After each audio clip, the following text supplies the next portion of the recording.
buon pomeriggio a tutte e a tutti. Procede questo ciclo di clip. Oggi siamo all'Università di Bologna con un eccezionale parterre. Prima di iniziare i lavori, due parole del professor Alessandro Boscati. Grazie, buon pomeriggio a tutti e a tutte. Come ha detto la collega Zilli, siamo per questo quinto incontro in quel di Bologna, un tema sfidante che in quest'anno in qualche misura abbiamo ripreso e riproposto perché i cambiamenti sono continui, che è il tema dell'assegnazione temporale di personale di stacco modelli convenzionali. Un tema che riguarda tutti i comparti della pubblica amministrazione, con accentuazione per alcuni profili per il comparto sanità, e abbiamo come coordinatore di questo pomeriggio, qui darò immediatamente la parola, il professore Davide Casale, dell'Università di Bologna, e come illustri interventori il professor Sandro Mainardi, anch'egli dell'Università di Bologna, il professor Francesco Basenghi dell'Università di Modena e Reggio Emilia e il professor Alessandro Riccobono dell'Università di Palermo. Io, le cose da dire questo pomeriggio sono molte, sono tante, lascio al professore Casale la parola, il coordinamento della fase iniziale, così per spiegare un po' anche l'itinerario di questo pomeriggio che si preannuncia anche questo molto molto avvincente. Io ringrazio di nuovo tutti e quattro e ringrazio in particolare il professore Casale per questa attività di coordinamento. Grazie Davide e ti cedo volentieri la parola. Grazie Alessandro, ringrazio sentitamente il professor Boscati e la professoressa Zilli perché anche quest'anno hanno reso possibile una tappa bolognese della prestigiosa serie seminariale CLIP e non so se ringraziarli anche per il tema perché in effetti anche quest'anno a Bologna è stata riservata una delle problematiche più complesse, ha già detto il professor Boscati, sfidante e quindi una doppia responsabilità che però, visti i relatori che sono già stati menzionati, introdotti e che ringrazio, in realtà il professor Mainardi lo ringrazio, ma è stato un invito per certi versi ellittico, nel senso che è co-organizzatore bolognese anche, oltre che tradizionale relatore, quindi ha un duplice ruolo. E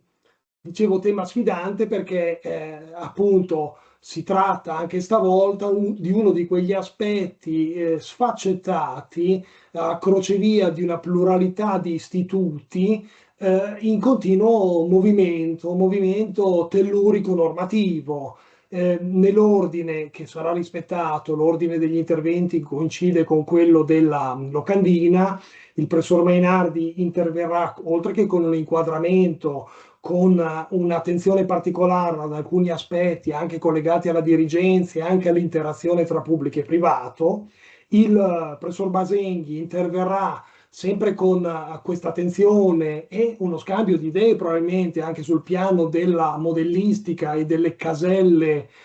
di classificazione, di terminologia, ma con un'attenzione anche alla contrattazione collettiva come ruolo, ma anche come effettività di alcuni spunti, seppur pochi, di tenore testuale di norme. E terzo, non per importanza, ovviamente il professor Riccobono che anche come temi avrà una grande responsabilità, immagino forse anche un certo spazio perché è veramente la parte, come dire, più d'attualità, cioè quella delle novità della decretazione che ha interessato, oso dire, investito, forse quasi, diciamo, destabilizzato l'ordinamento per questa piccola fetta di normativa del testo unico di pubblico impiego, ma anche con norme speciali un pochettino sparse e che affaticano l'interprete, quindi tanto più un intervento prezioso. Per quanto riguarda il tema in sé, che dire, non vorrei, diciamo, sovrappormi agli interventi, ma solo qualche cenno per mettere sul tavolo, per condividere con voi, dicevo, le plurime facce di un istituto, o anzi una pluralità di istituti appunto complessa e sfaccettata. Ovviamente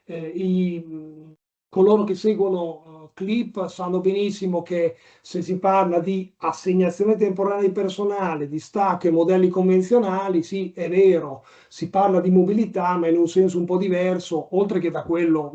diciamo, atecnico e generale, ma in un senso ovviamente diverso anche da quello che ha occupato in passato altri pomeriggi Clip, e con un'accezione terminologica che ovviamente non è quella della gestione dell'eccedenza di personale, che è tutta un'altra parte tematica, seppur finitima sul piano normativo. Qui parliamo di mobilità temporanea, soprattutto di personale già in servizio, con interazioni da vari punti di vista, perché da un lato c'è un tema di switch potenziale sempre più frequente tra temporaneità e permanenza, perché è vero che tra i tre poli di interesse del lavoratore a un'occasione professionale di sviluppo, di esperienza, di miglioramento, di ambiente, di anche, diciamo, banalmente di busta paga, c'è, oltre che l'interesse del lavoratore da distinguere tra dirigente e non, ci sono gli altri due interessi, cioè quello dell'amministrazione di provenienza e quello dell'ente di destinazione. E non l'ho detto a caso amministrazione di destinazione, perché è uno dei temi più delicati, è ovviamente quello degli enti diversi dalle amministrazioni, o perlomeno dalle amministrazioni italiane, perché sappiamo che questo genere di esperienza può essere occasionata anche da lavoro presso enti sovranazionali, enti dell'Unione Europea, enti di stati membri o comunque convenzionati, e quindi un novero di potenzialità di esperienze, ma anche di normative e sottoinsiemi e sottocaselle molto molto differenziato, che appunto in questa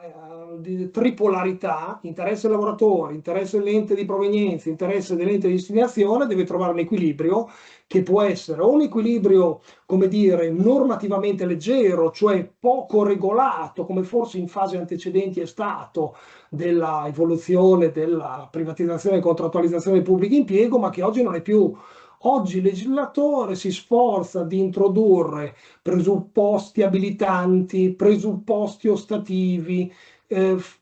classificazioni degli enti di provenienza su base settoriale, su base dimensionale, perché è evidente che un ente che si vede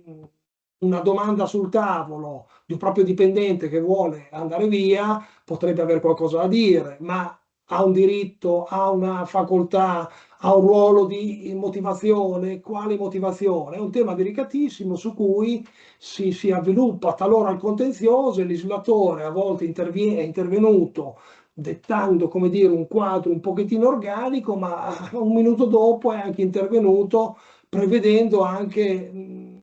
come dire, eccezioni alle regole generali, e sappiamo che le eccezioni non solo, ma perlomeno anche nel nostro paese possono essere più regole delle regole, e quindi il tema è assai delicato. Non tocco, menziono solo il tema delle fonti, cioè la fonte ovviamente normativa, primaria, imperativa, cioè inderogabile, ma con un margine per la contrattazione collettiva, e parliamo di versante solo pubblico, perché qui abbiamo una separazione ampia, totale rispetto alla disciplina che ormai più di 20 anni fa è stata introdotta nel settore privato, ma quella è tutta un'altra sfera, l'altra metà del cielo, su cui c'è veramente poca sovrapposizione normativa. Un altro aspetto delicato è quello economico, cioè non solo quanto, ma chi. Al lavoratore interessa soprattutto se va a stare meglio, se ha una prospettiva, e quindi fa un confronto tra situazioni di provenienza e situazioni di destinazione, seppur temporanea, ma ovviamente all'insieme delle casse pubbliche, anzi soprattutto ai singoli enti, ai singoli datori, interessa anche chi paga, e quindi nella grande maggioranza dei casi, come è giusto, paga il soggetto che beneficia di questa prestazione lavorativa, ma se c'è, come dire, una compartecipazione, un cointeresse anche dell'ente di provenienza, situazione non frequente, però la questione si può porre diversamente, e in base al tipo di ente c'è anche una problematica di interferenza col sistema previdenziale, in termini anche di copertura contributiva e di ricadute pensionistiche finali, tanto più se, come ormai l'ordinamento previdenziale tende a volere, si individua la posizione previdenziale del lavoratore non più come una volta frazionata presso enti, soggetti, casse diverse, ma con una tendenziale convergenza che di sicuro avvantaggia il lavoratore del privato qualora precario, e quella è la matrice originaria di questa tendenza, ma che di sicuro avvantaggia, perlomeno con ricongiunzione cumulo, anche il lavoratore pubblico che ha posizioni contributive disperse e frazionate. E un tema interessantissimo, forse un po' come dire eccentrico, meriterebbe una trattazione a parte, quello della trasparenza, ma in realtà è centrale qui. Quanto sia una scelta individualizzata su una singola persona, quella di dare questa opportunità professionale, e quanto invece sia una scelta del migliore, dettata dall'equilibrio tra trasparenza e apertura che queste posizioni dovrebbero avere, anche informatizzata, telematizzata, magari con requisiti, e viceversa, quanto invece l'amministrazione di destinazione abbia la possibilità di scegliere in maniera individualizzata appunto chi vuole, più o meno giustificandolo, anzi non giustificandolo. E qui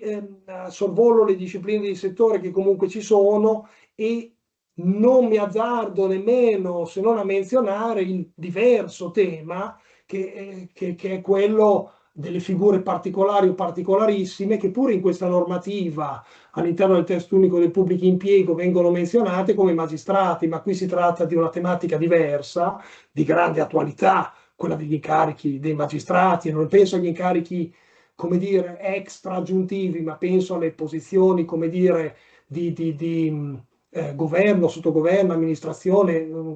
controllo di enti, che è una questione appunto da tenere distinta, visto il particolare ruolo dei magistrati, tanto più in questa fase, in questo segmento del dibattito politico che è appunto incentrato sulla diversa appunto questione della riforma costituzionale attualmente in discussione, anzi discussa in vista del referendum. Un altro tema da menzionare è quello del rapporto tra questi istituti, invece l'accesso dall'esterno. Sono norme diverse, sono canali diversi, ma c'è un sistema di vasi comunicanti normativo previsto già da qualche tempo, che però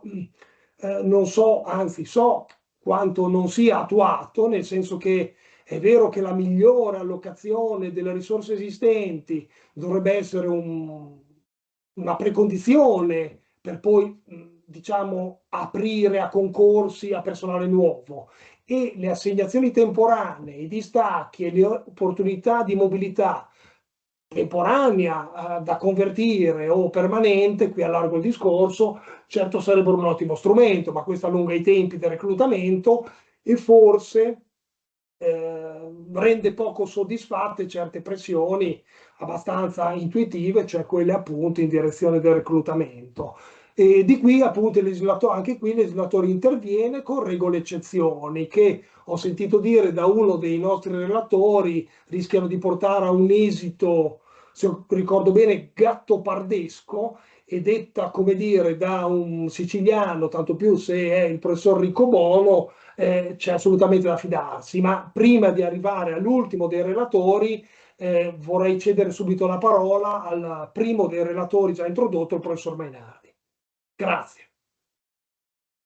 Bene, grazie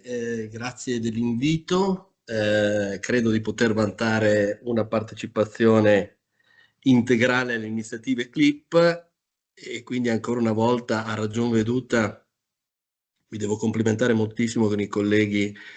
Zilli e Boscati, perché questa iniziativa non solo ha il merito di concentrare l'attenzione degli studiosi, ma anche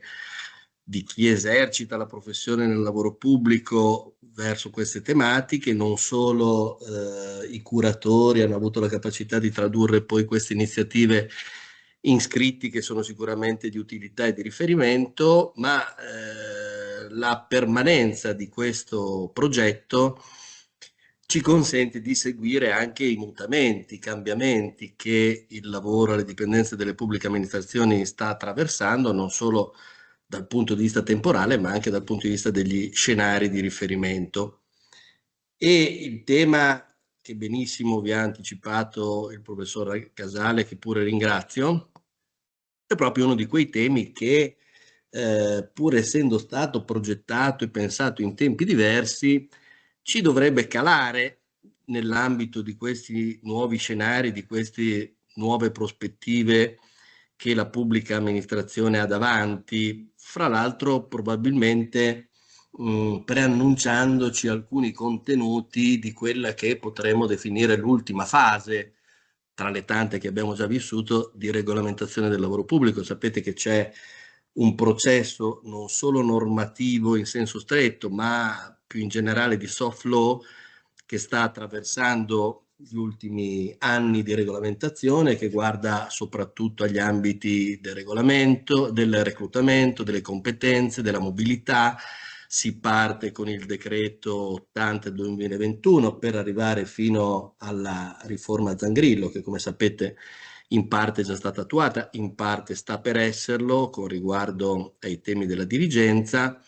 Abbiamo una nuova versione forse di quello che abbiamo inteso fin dall'inizio come privatizzazione del lavoro alle dipendenze delle pubbliche amministrazioni, che ovviamente guarda a prospettive che sono molto cambiate, no? Siamo partiti nel 1992-93, è cambiato tutto e appunto a questi nuovi scenari, a questi nuovi obiettivi dobbiamo fare riferimento per considerare anche le normative, ma anche il patrimonio normativo di cui siamo a disposizione. Il tema è naturalmente quello del ridisegno dei confini dell'impresa, quindi portiamoci pure nell'ambito di un grande tema anche del rapporto di lavoro privato, cioè confini di una pubblica amministrazione che per varie ragioni hanno la necessità di essere non solo definiti, ma anche spesso ridefiniti alla bisogna, cioè quando vi sono necessità di risposta ai bisogni, agli interessi, ai servizi da rendere all'utenza, anche in termini di contenimento della spesa. Questo è un elemento che è stato evocato. Molti servizi pubblici devono essere realizzati attraverso nuove tecnologie che sono sempre più ad alto costo, e quindi l'ottimizzazione delle risorse a partire da quelle strumentali e diciamo così finanziarie, e a finire ovviamente con l'ottimizzazione delle risorse umane, è un compito che coloro che hanno la responsabilità della gestione devono evidentemente sempre più tenere presente. Si tratta di riconfigurare in qualche modo la catena dei servizi e delle attività delle pubbliche amministrazioni per governare in modo diverso processi che appunto sono derivati dai nuovi scenari cui facevo riferimento. Questo ci porta al tema evocato da Alessandro Boscati della dirigenza, che sarà ed è al centro, come dicevo, della nuova regolamentazione dal punto di vista del reclutamento, ma soprattutto delle competenze. Si richiederà sempre più al dirigente di essere manager adeguato di questo cambiamento, soprattutto attraverso una maggiore consapevolezza circa la titolarità e la responsabilità dei poteri manageriali, articolo 5 del decreto 165,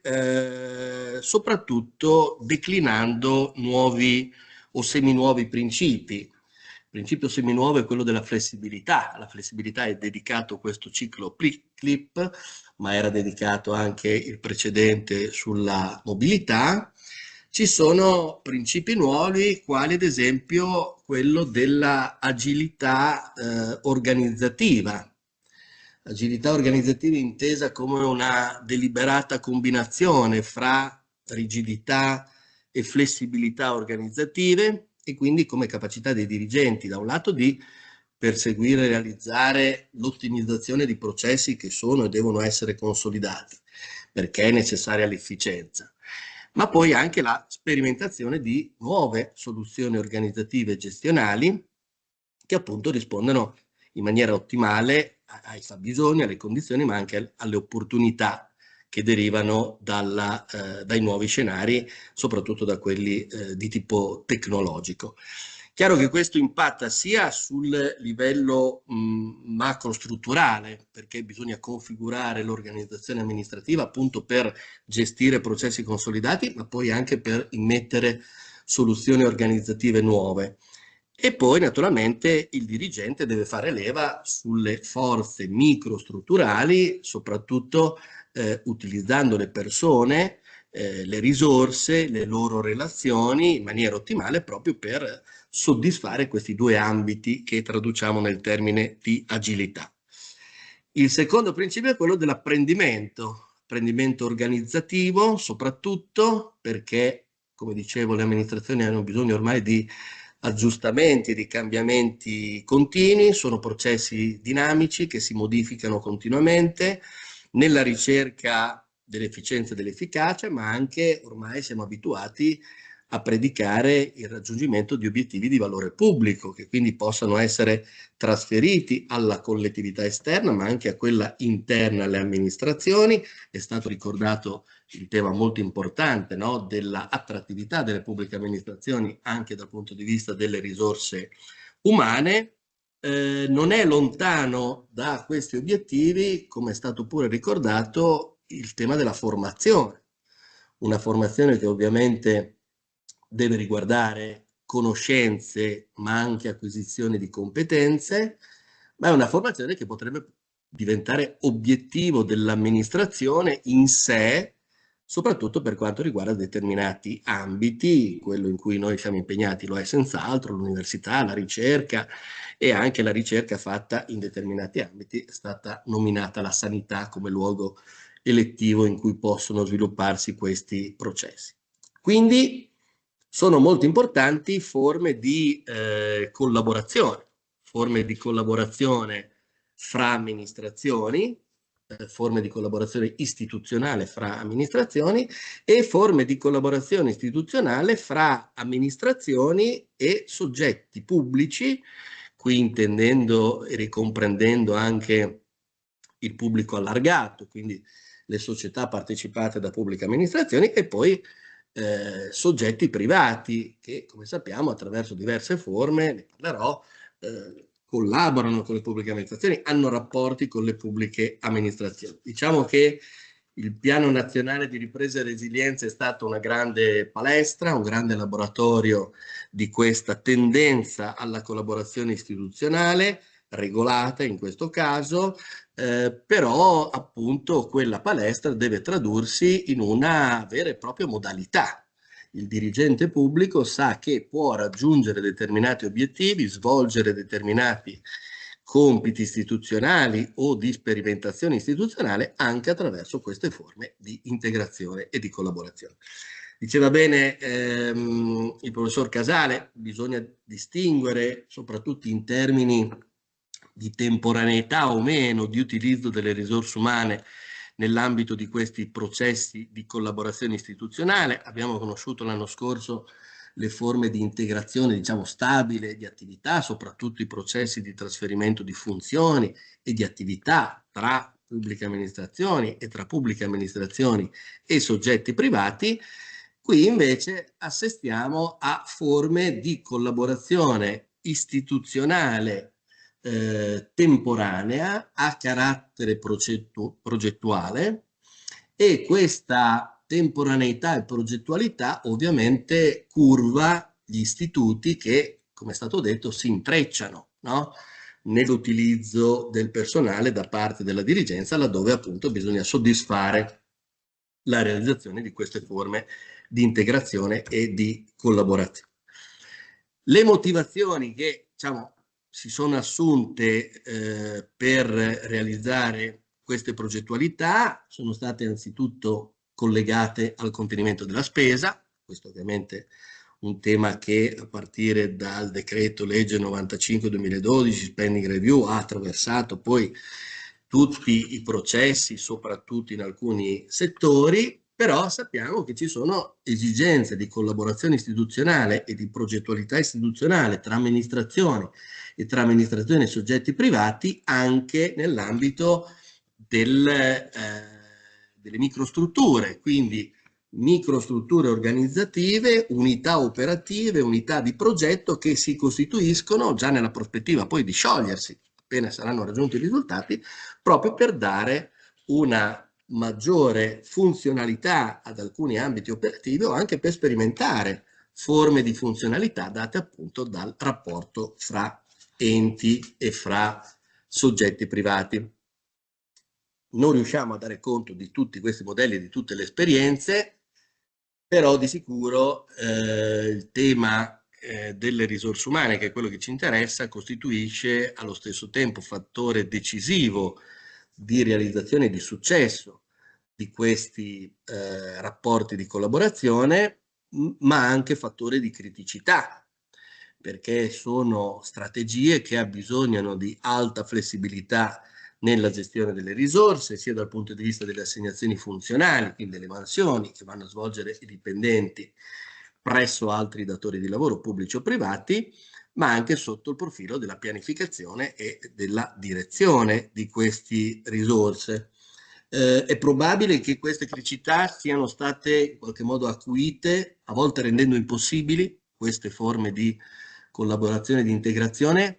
dai modelli normativi di riferimento. Ad esempio nella sanità, l'individuazione in sanità delle strutture e della loro denominazione da parte del decreto legislativo 502 del 1992 ha certamente condizionato la necessità di sperimentare ambiti organizzativi diversi, diversamente collocati o diversamente organizzati rispetto a quanto indicato dal legislatore. Questo avviene sia nell'ambito della sanità, sia della sanità integrata con l'università. Lo stesso succede per i modelli che ci vengono proposti dal testo unico degli enti locali, ad esempio attraverso le forme consortili o le unioni tra comuni, che a volte si sono dimostrate già modelli superati per la gestione di alcuni servizi unificati tra amministrazioni. C'è anche poi un problema di governance delle realtà macrostrutturali che si vanno a creare, perché ovviamente tutti i partecipanti hanno la necessità di creare board di governo della struttura che possa consentire a tutti i partecipanti istituzionali di contribuire con il loro apporto sia dal punto di vista ovviamente delle risorse, ma anche dal punto di vista della pianificazione e della progettazione. Quindi curve di inefficienza che purtroppo si manifestano in questi processi, tenendo anche conto del fatto che, siccome qui siamo in un ambito in cui la gestione è dal punto di vista del personale privatistica, 5 comma secondo dicevamo del TUPI, il problema è che il diritto del lavoro, come sappiamo molto bene, ha sempre affrontato l'utilizzo dei lavoratori da parte di soggetti diversi da quelli che hanno la titolarità del rapporto per il raggiungimento di fini istituzionali o anche di fini produttivi che potrebbero appartenere anche solo ad un ambito datoriale, il diritto del lavoro ha sempre guardato con molto sospetto a queste forme di utilizzazione dei lavoratori da parte di soggetti terzi rispetto alla struttura binaria del rapporto, quindi tutto il tema dell'intermediazione, dell'interesse alla realizzazione di queste forme di collaborazione, con un diritto del lavoro che appunto circoscrive, limita nelle discipline che conosciamo, della somministrazione, degli appalti labor intensive, dei distacchi, eccetera. Nel settore pubblico queste forme di assegnazione temporanea di personale tra amministrazioni hanno seguito, almeno nella forma di cui mi vorrei occupare, cioè appunto quella dell'assegnazione temporanea ai sensi dell'articolo 23 bis, hanno seguito la formula, probabilmente azzeccata, del perseguimento di obiettivi comuni. quindi guardiamo al lato motivazionale, giustificativo, per cui le fonti accedono a queste forme di collaborazione, con l'utilizzo di strumenti normalmente convenzionali. Il modello è ovviamente quello dell'articolo 15 della legge 241 del 1990, accordi tra pubbliche amministrazioni. Ricordo anche, tra le norme di carattere generale, l'articolo 43 della legge 449 del 1997, che regola appunto forme di collaborazione, oltre che di sponsorizzazione, fra soggetti pubblici e soggetti privati, quindi tentativi di mettere a sistema il contenitore normativo attraverso il quale poi realizzare le collaborazioni e forme di integrazione fra soggetti pubblici e fra soggetti pubblici e soggetti privati. Non è rimasto estraneo a questo processo il legislatore regionale. Molte leggi regionali contengono norme che consentono appunto di introdurre forme di collaborazione e quindi di utilizzo di personale tra amministrazioni che insistono sullo stesso bacino territoriale regionale. Ad esempio, l'Emilia-Romagna ha una legge, che è la legge 43 del 2001, dove c'è un articolo 22 ter che appunto parla di forme di assegnazione temporanea di personale fra enti della regione e del servizio sanitario regionale, appunto con lo scambio di professionisti utile alla realizzazione di progetti che presentino un interesse comune. E questo è il tema probabilmente più importante anche dal punto di vista del diritto del lavoro, cioè la distonia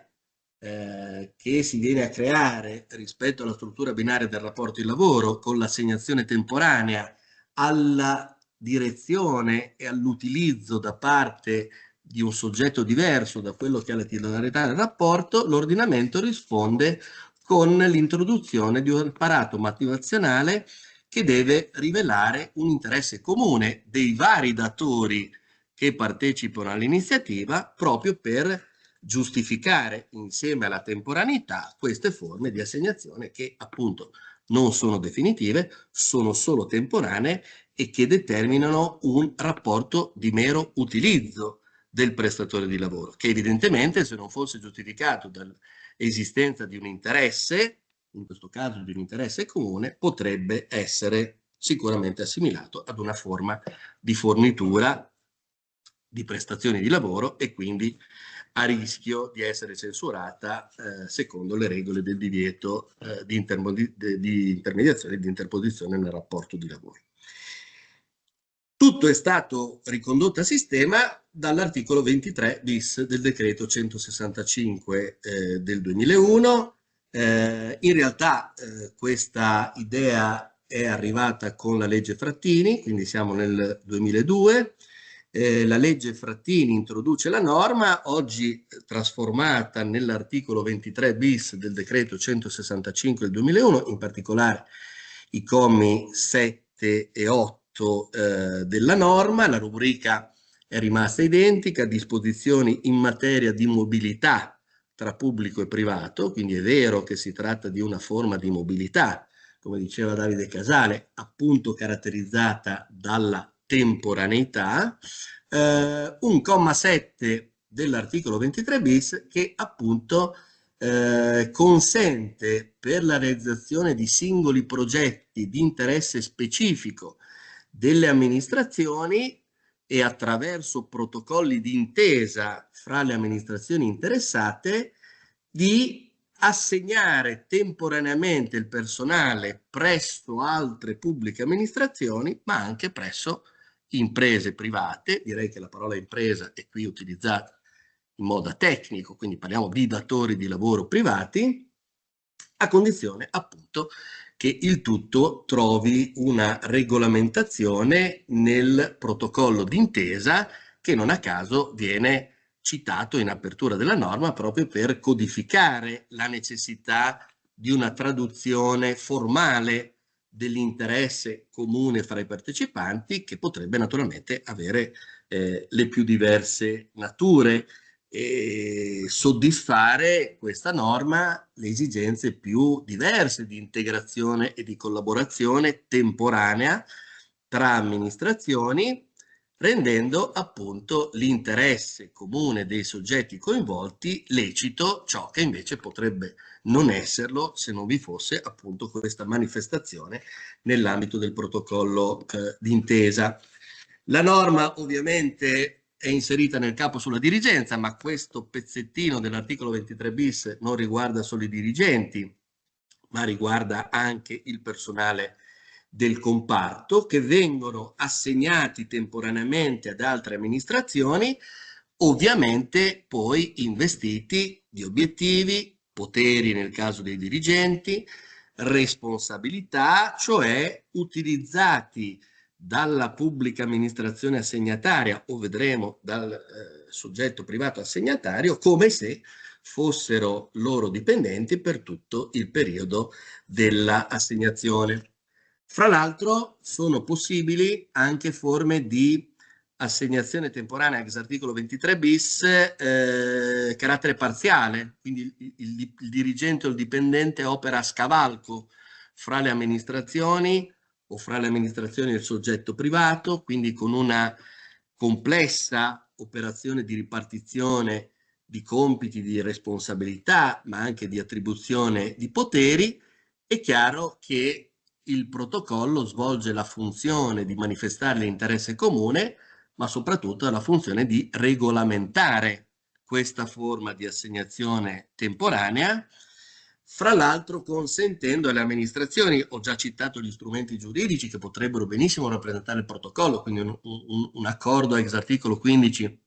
della legge 241 potrebbe essere un protocollo d'intesa. Le amministrazioni sperimentano spesso la forma dell'accordo quadro generale sul quale si poi vanno ad innestare singole convenzioni specifiche che possono riguardare specifiche strutture. Quindi l'accordo quadro fra la struttura normativa aperta, convenzionale, dove viene manifestato l'interesse e c'è l'adesione dei vari soggetti partecipanti, e poi mano a mano si vanno a specificare dal punto di vista normativo davvero nel dettaglio questi profili attraverso i singoli accordi che si innestano sull'accordo quadro, con però la necessità del consenso del lavoratore interessato. Parlo di necessità perché la norma lo dice espressamente che occorre il consenso del prestatore, e da questo punto di vista, ma non solo, poi vediamo se Alessandro Riccoboni è d'accordo, distinguerei l'assegnazione temporanea dalle forme di comando, in particolare quella dell'articolo 56 del testo unico del 1957, cioè quella norma che è sopravvissuta nonostante dal punto di vista normativo si fosse previsto un suo superamento, è sopravvissuta semplicemente perché il legislatore lo ha voluto, non prevede come condizione legittimante il comando del lavoratore il suo consenso, anche se sappiamo che normalmente questo viene fornito, e questa differenza fra assegnazione temporanea ex articolo 23 bis e comando ex articolo 56 del testo unico è molto importante perché, come ci dirà Alessandro, i comandi, i distacchi, queste forme appunto riconducibili all'articolo 56 sono stati fortemente limitati dal legislatore da ultimo, e quindi la domanda è se questo limite che riguarda i comandi e i distacchi possa essere esportato anche verso le forme di assegnazione temporanea ex articolo 23 bis. La mia opinione è che non sia possibile, proprio per le esigenze di flessibilità cui devono rispondere le assegnazioni temporanee ex articolo 23 bis, ci portano a concludere che queste forme sono svincolate dai blocchi che temono ovviamente di trasformare i comandi in qualcosa di rigido, e qui richiamo appunto il richiamo fatto da Davide Casale in materia di reclutamento, è qualcosa di diverso che a mio parere deve essere ricondotto ad un istituto speciale rispetto a quello generale del comando ex articolo 56. C'è poi la prospettiva molto interessante, forse la più interessante, dell'assegnazione temporanea che coinvolge il soggetto privato. Certamente quando viene coinvolto un soggetto privato che partecipa dell'interesse comune dell'amministrazione, ancora una volta deve essere rappresentato l'interesse di questo soggetto. Quindi in questa fattispecie dell'articolo 23 bis potremmo parlare di un interesse diffuso, perché c'è l'interesse dell'assegnante, c'è l'interesse dell'assegnatario e questi vengono espressi nell'ambito del protocollo d'intesa, e poi c'è anche l'interesse, abbiamo detto, del dipendente. Quindi davvero il tema dell'interesse all'operazione caratterizza in maniera forte questa disciplina. Chiaro che mentre per passare temporaneamente in assegnazione da pubblica amministrazione a soggetto privato si usa l'articolo 23 bis, comma 7, però per passare dipendenti dal soggetto privato, impresa, ma anche società pubblica per la realizzazione dell'interesse comune, bisogna utilizzare un altro istituto, e l'altro istituto è ovviamente il distacco della legge Biagi. Quindi è l'articolo 30 del decreto 276 del 2003. Credo conveniate con me circa il fatto che l'utilizzatore distaccatario, il datore utilizzatore distaccatario, possa essere anche una pubblica amministrazione, perché non c'è traccia di impedimento nella norma dell'articolo 30 rispetto a questa prospettiva. Mi sembra fra l'altro che questa lettura trovi conferma nell'articolo 1, comma 898 della legge 197 del 2002, che intervenendo sull'articolo 19 del testo unico delle partecipate ci dice che fino al 31/12 del 2026, quindi siamo ancora in tempo, possono essere utilizzati da parte delle pubbliche amministrazioni dipendenti delle società pubbliche di cui appunto al testo unico attraverso la forma del comando dell'articolo 56, quindi applicheremo una norma del pubblico impiego ad una società privata,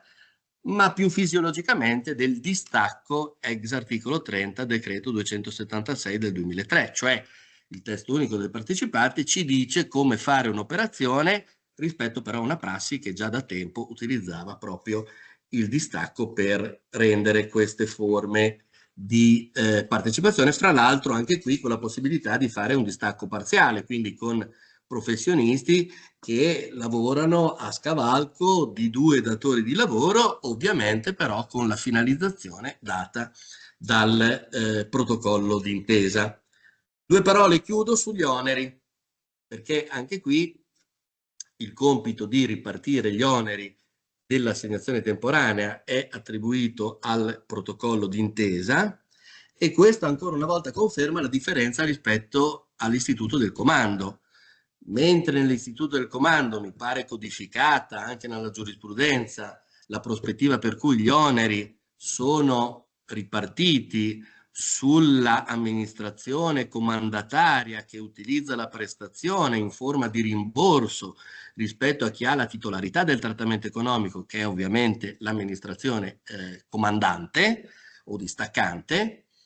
qui invece l'articolo 23 bis non pone vincoli da questo punto di vista, dipende dalla quantificazione e dalla declinazione degli interessi. Gli interessi vanno a condizionare la ripartizione interna degli oneri economici delle assegnazioni temporanee ex articolo 23 bis, quindi non sono predeterminabili. C'è la libertà delle amministrazioni, ma anche dei soggetti privati, di ripartire gli oneri a seconda appunto della soddisfazione di interessi che si realizza all'interno del protocollo d'intesa. Questa è un'altra differenza secondo me importante rispetto all'istituto del comando. Come diciamo valorizzare, e chiudo, queste forme di collaborazione, di integrazione dal punto di vista delle risorse umane? Per quanto riguarda lo scambio di dipendenti con le imprese private è previsto, cioè la norma dice che appunto può essere prevista una forma di compenso aggiuntivo per i dipendenti pubblici che vengono utilizzati nell'ambito di questi progetti a carico delle imprese private, però nulla toglie che se lo scambio avviene solo tra amministrazioni, ovviamente nella necessità di rispettare fondi, limiti di spesa, trattamenti previsti dai contratti collettivi nazionali, ma soprattutto integrativi, che sono diversi, diceva bene Davide Casale, fra le amministrazioni, possono essere diversi, gli integrativi fra amministrazioni che partecipano, però nulla toglie che si possa prevedere proprio nel protocollo una valorizzazione dal punto di vista della retribuzione di risultato per i dirigenti sicuramente, ma anche per i dipendenti coinvolti, che poi andrebbe tradotta in una prospettiva di tipo contrattuale, cioè a mio parere i contratti collettivi, sia nazionali che integrativi, dovrebbero prevedere una forma premiale che riguarda proprio i dipendenti coinvolti in questo tipo di progettualità complesse di rapporti di collaborazione fra amministrazioni e fra soggetti privati, proprio per dare anche valore, no? alla prospettiva di utilizzo, abbiamo detto spesso anche ispirata da esigenze formative, che alimenta questo istituto del nostro decreto 165 del 2001. Bene, allora io mi fermo qui. Mio compito è dare la parola al professor Francesco Basenghi dell'Università di Modena e Reggio Emilia. Grazie ovviamente per l'invito e per l'attenzione. Grazie molte al professor Mainardi, grazie agli organizzatori di questa bellissima iniziativa che trovo particolarmente ben concepita. Io, come dire, mi sono ritagliato un ambito di, chiamiamola indagine, in realtà, come dire, il mio intervento è molto ridotto, che riguarda il tema della regolazione collettiva delle forme di assegnazione temporanea, ma che ancor prima riguarda un tema che il professor Mainardi ha così toccato, direi incidentalmente, ma che trovo meriti, come dire, qualche riflessione ulteriore, che ovviamente l'amico Sandro non ha potuto fare per ragioni, credo intuitivamente, prima di tutto di tempo, ma che, come dire, ha avuto così la intelligenza e la curiosità intellettuale di porre. Mi riferisco a una questione che può sembrare apparentemente nominalistica, ma che in realtà non credo sia. Alludo alla possibilità di, come dire, configurare l'assegnazione temporanea e l'istituto dell'assegnazione temporanea come figura, come fattispecie dotata di una sua autonomia all'interno delle tante forme, delle tante figure, dei tanti istituti che regolano la mobilità del lavoratore pubblico. Mi riferisco essenzialmente, principalmente a quelle regolate e indicate dall'articolo 30 del testo unico, ma anche poi a quelle che si trovano al di fuori di questa previsione, quindi dal passaggio diretto al fuori ruolo, certamente il comando, certamente il distacco e via dicendo. Dicevo, oppure se viceversa il termine, l'espressione assegnazione temporanea non sia una sorta di, come dire, formula atecnica che non ha la capacità di, come dire, fissare come istituto autonomo appunto questa particolare fattispecie, ma diventa l'espressione una sorta di, come dire, contenitore comodo, pratico certamente, per indicare quella serie o tutta quella serie di istituti di cui parlavamo e che hanno come denominatore comune appunto la possibilità che il dipendente pubblico, per scelta, nell'interesse della pubblica amministrazione ricevente, nell'interesse della pubblica amministrazione di destinazione e anche, perché no, a favore anche di soggetti privati, come diceva il professor Mainardi poco fa, dicevo, si trovi a dover svolgere la propria attività realizzando quella fattispecie, come dire, triangolare o di dissociazione tra datorialità formale e datorialità sostanziale, che sappiamo come dire, essere tema particolarmente come dire, discusso, frequentato, trattato nell'ambito del lavoro privato, ma che presenta certamente anche un suo rilievo all'interno del lavoro pubblico, perché naturalmente all'interno del lavoro pubblico questa tematica sia meno pressante, meno urgente, come peraltro come dire, ci conferma la stessa casistica giurisprudenziale che mentre come dire, offre quotidianamente pronunciamenti che riguardino appunto fattispecie di frazionamento produttivo, contratti di outsourcing, appalto, di service più o meno leciti, viceversa all'interno, diciamo, nell'ambito della pubblica amministrazione invece non offre e non per caso, diciamo così, un lavorio altrettanto profondo e altrettanto, come dire, diffuso anche in senso orizzontale. Ecco, dicevo, uno dei quesiti che credo,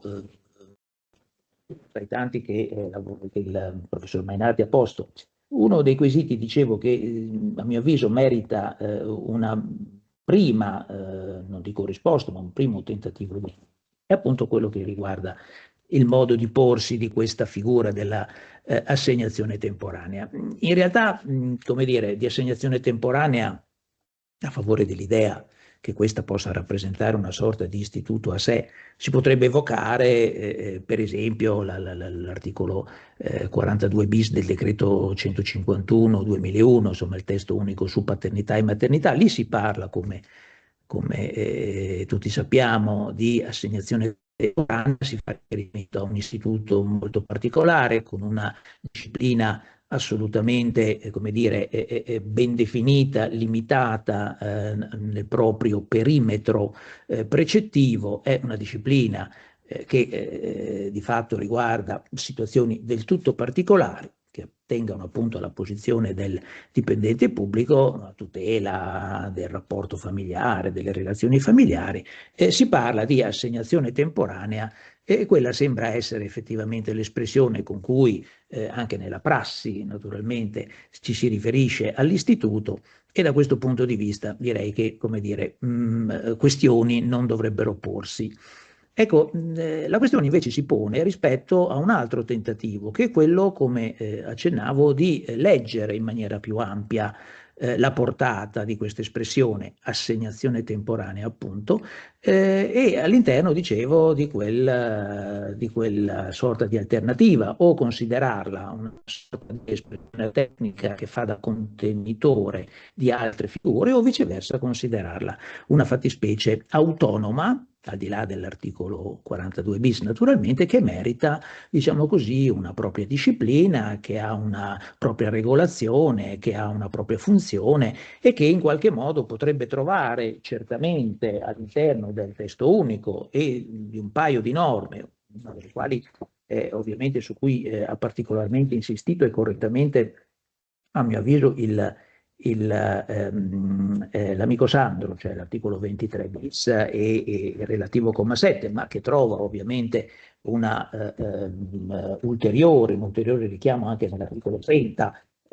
nel comma 2 sexies, che parla appunto ancora una volta di assegnazione temporanea, trova all'interno di questi riferimenti normativi non casuali una propria sanzione, una propria affermazione, un proprio riconoscimento.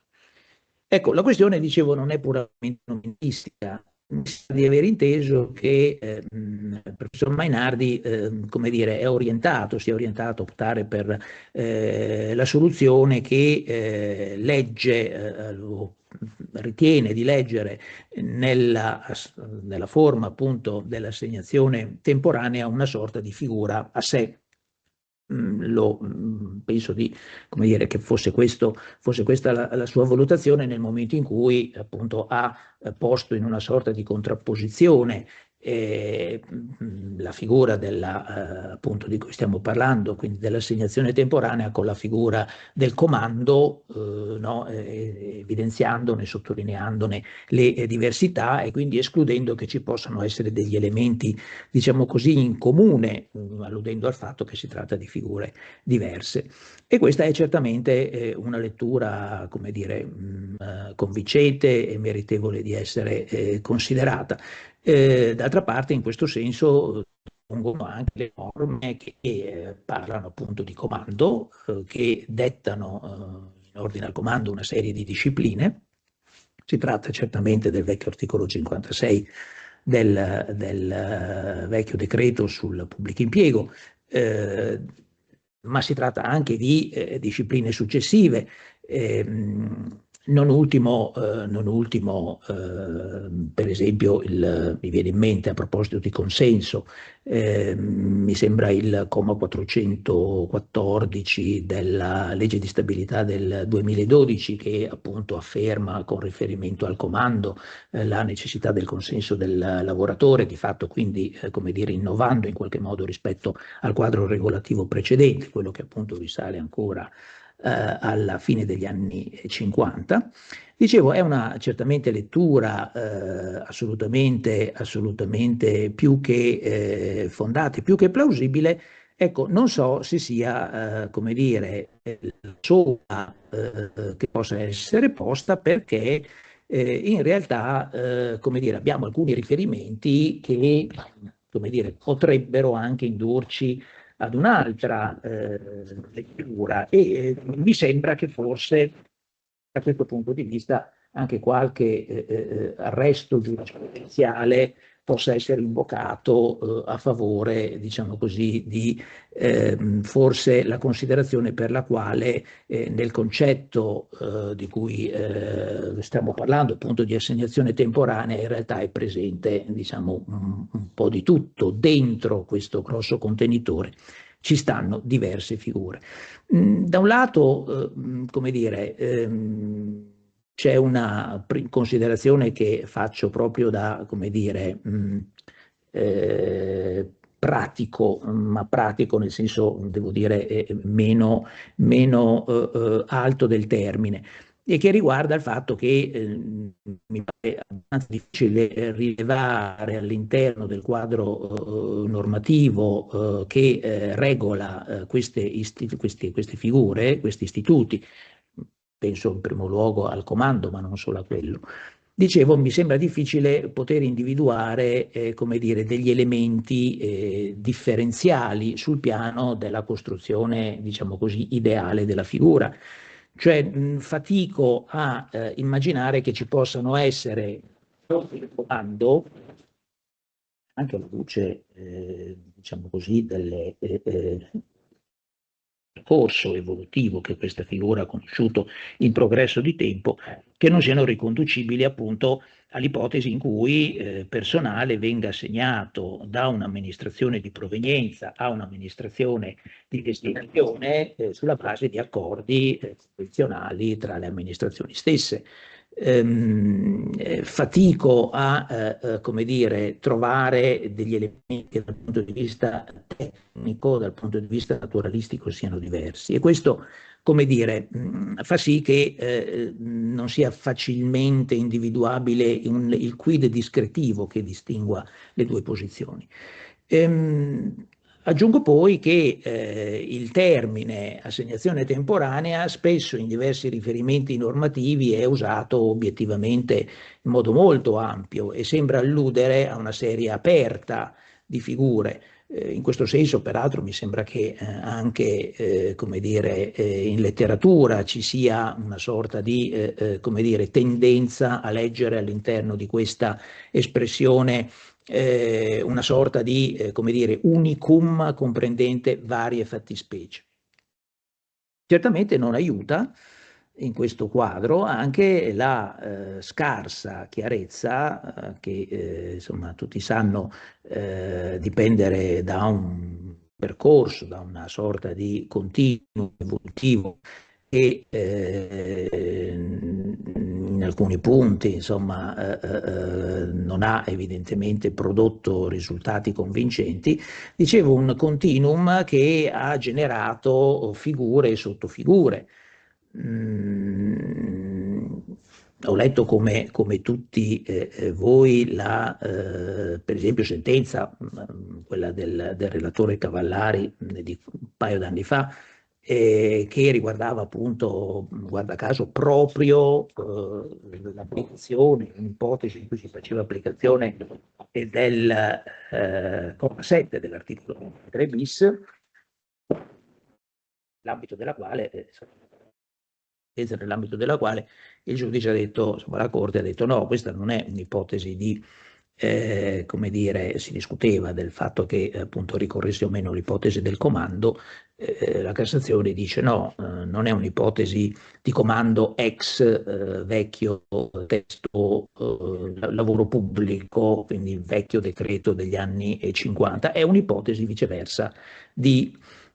comando ex articolo 23 bis comma 7, quasi che le due figure fossero evidentemente diverse, diversità che peraltro il relatore individua nella rilevanza dell'interesse sotteso alla mobilità. Quindi in un caso il vecchio modello, quello risalente agli anni 57, appunto, interesse che dovrebbe insistere sulla posizione dell'amministrazione di destinazione, quella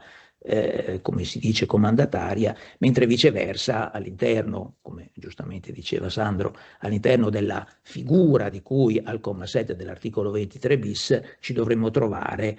di fronte a un interesse condiviso, un interesse cioè comune o quantomeno comune fra l'amministrazione, diciamo, di partenza e l'amministrazione o l'ente anche privato di destinazione. In ogni caso il giudice non ha esitazione nel considerare che questa forma di assegnazione temporanea attuata proprio in relazione alla portata e al disposto dell'articolo 23 bis, 7 sia una fattispecie di comando, per quanto sia una fattispecie di comando sui generis, cioè una specie di sottocategoria, una specie di sottofigura o di figura che si colloca in posizione di gemellaggio, diciamo così, rispetto alla figura del comando più tradizionalmente nota. Cosicché di comandi ne avremo due, evidentemente. Per non dire poi di quello che succede nell'ambito e rispetto alla figura del distacco. Anche qui siamo di fronte a un quadro decisamente poco chiaro. Condivido assolutamente l'orientamento per il quale l'articolo 30, il distacco di cui l'articolo 30, quello diciamo di diritto privato, possa trovare assolutamente ingresso a certe condizioni, in certi ambiti, dicevo, nella pubblica amministrazione e rispetto alla pubblica amministrazione. Se così è, e ritengo che assolutamente sia plausibile, resta da chiedersi che cosa rimane del distacco, quello invece diciamo di diritto pubblico, figura, voi sapete bene, insomma, che non ha una sua regolamentazione che si possa dire davvero organica e puntuale, e che come dire, addirittura secondo come dire, un'interpretazione piuttosto diffusa, anche se non unanime, si potrebbe leggere come quel provvedimento di mobilità che interviene all'interno della stessa pubblica amministrazione, negando quindi tra uffici diversi, negando quindi quella terzietà di cui invece il comando, diciamo, su cui il comando invece interviene come figura distinta dal distacco, distacco che invece evidentemente tiene fermo il principio della binarietà, come appunto diceva il professor Mainardi, binarietà del rapporto, quindi all'interno della stessa amministrazione il lavoratore viene distaccato da un ufficio all'altro. Insomma, si genera, si ha obiettivamente all'interno delle fattispecie di mobilità rispetto al lavoro pubblico un quadro che è estremamente fluido, un quadro che è popolato da figure più numerose di quelle che invece ritroviamo sistema del lavoro nell'impresa, del lavoro privato, e da questo punto di vista forse la figura dell'assegnazione temporanea o si pone, come ha detto chi sembra sostenere chi mi ha preceduto, come ulteriore figura che, come dire, si somma alle altre creando una sorta di fattispecie, oppure le riassume. Ecco, naturalmente se si dovesse optare in questo secondo senso, va da sé che allora le disposizioni che fanno riferimento appunto all'assegnazione temporanea dovrebbero essere lette come un tentativo sul piano normativo di unificare alcuni principi, di renderli comuni a tutte le forme di mobilità e evidentemente incidendo sulla loro disciplina relativa e rispettiva, quindi modificandone anche tratti essenziali, per esempio la necessità del protocollo, mi riferisco a tutti elementi che via via vengono chiesti secondo le varie disposizioni che abbiamo prima citato e considerato. Ecco, quindi il primo vero interrogativo che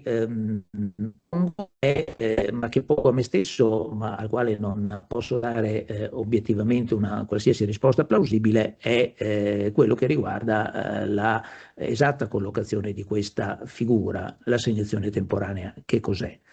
Figura autonoma o contenitore di più figure di mobilità, alle quali queste figure di mobilità sono in qualche modo, come dire, riferibili e ne sono sostanzialmente una sorta di declinazione o figura declinata. Come si pone la poca, devo dire, contrattazione collettiva a questo che interviene in questi ambiti? Anche qui devo dire che il termine di assegnazione temporanea ha una sua fortuna. Il termine è utilizzato all'interno della contrattazione collettiva riferendosi anche qui, io ritengo in modo ampio, in modo esteso, a tutte le figure di mobilità che in qualche modo ne siano una sorta di proiezione. I principi sono in larga misura quelli che dal punto di vista normativo naturalmente trovano un riconoscimento. Quindi si ribadisce il fatto che occorra il consenso dell'interessato, ma questo abbiamo detto è già un'acquisizione che anche per il comando possiamo considerare definitiva. Si afferma il principio per il quale è prevista una durata limitata. La contrattazione collettiva di solito si orienta attorno ai 12 mesi di durata rispetto invece a periodi più lunghi che di fatto invece la legge sembra riconoscere. E anche la contrattazione collettiva, ancora una volta ponendo attenzione al quesito da cui partiamo, cioè quello in ordine all'esatta collocazione, diciamo così, tassonomica della figura dell'assegnazione temporanea. Dicevo, la contrattazione collettiva in alcuni passaggi sembra in realtà come dire, aprire verso la seconda delle soluzioni, cioè verso l'idea che all'interno dell'assegnazione temporanea si possa ricondurre principalmente la fattispecie del comando come appunto fattispecie elettiva che realizza quella sorta di come dire, funzionamento a tre, diciamo così, della fattispecie, quindi non binario, amministrazione di partenza, amministrazione di destinazione e naturalmente lavoratore che viene come dire, in qualche modo spostato in questo senso. In qualche modo è il protagonista dell'operazione di mobilità. Ecco, la contrattazione peraltro, come dire, garantisce, ecco, e questo è un tratto comune agli interventi in materia, al lavoratore una sorta di piena garanzia sul piano, naturalmente, da un lato della come dire, disponibilità del rapporto di lavoro, il rapporto di servizio naturalmente, il rapporto organico naturalmente non viene come dire, interrotto, risolto, non subisce cesure, e semmai il rapporto di servizio quindi è la relazione gerarchica, diciamo, che subisce naturalmente delle variazioni, ma con piena garanzia naturalmente del rientro, e di fatto il mantenimento in vita di questo rapporto con l'amministrazione di partenza ha una serie di riflessi sul piano della maturazione dell'anzianità, sul piano dei trattamenti di fine lavoro, sul piano, come dire, delle garanzie pensionistiche, dello sviluppo professionale e anche delle procedure di progressione di carriera. La contrattazione spesso interviene anche sul piano della regolazione economica della fattispecie, e quando lo fa interviene solitamente in linea con quanto il legislatore ha già previsto. Il professor Mainardi giustamente evidenziava e sottolineava quanto fosse rilevante il tema dei protocolli rispetto alle forme di